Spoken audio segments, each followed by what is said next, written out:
David, I want to bring you into the conversation because you and Michelle also got ready for your housewarming on tonight's episode. Let's take a look at that. It has been tough, like, not seeing you, or, like, I don't know how that's going to work or how you feel about that. Is that space good for us, do you think, or? I mean, we obviously don't talk really during the week. Well, I try to reach out, or, I mean, I left you a note on the table. Yeah.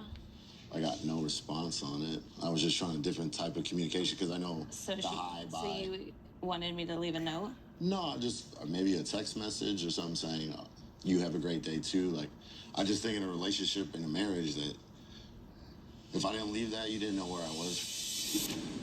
Listen, let me say something.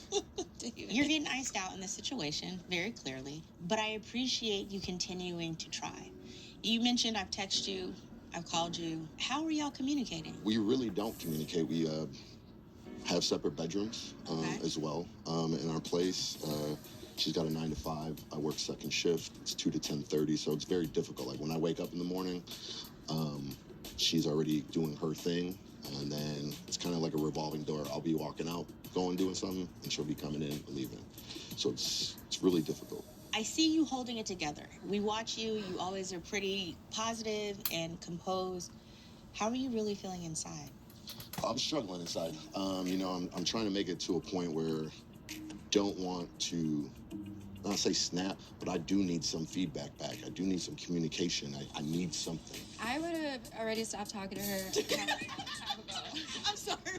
I would have stopped talking to her a long time ago. I don't got time for that. Like, do you want to sign to each other? Like, should we learn Morse code? Like, what will serve you better for us to be able to, like, interact? Like, I just don't know.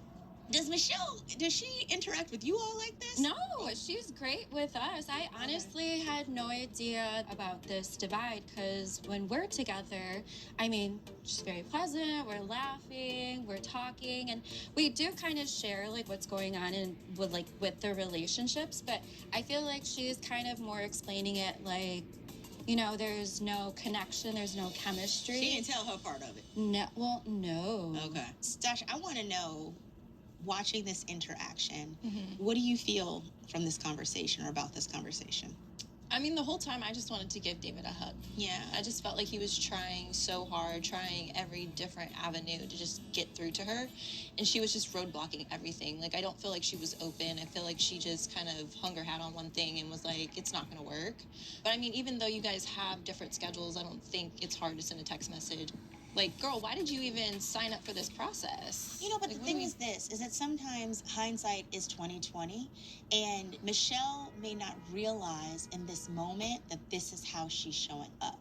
I mean, I agree and I disagree because I feel like she is aware. I hear you. I'm just trying to trying to find the silver lining in this, and I'm hoping that maybe in watching it, it will help Michelle decide to do something different. Yeah, absolutely. Forward, if that makes sense. Yeah, absolutely. For real though, what is keeping you going in your marriage right now?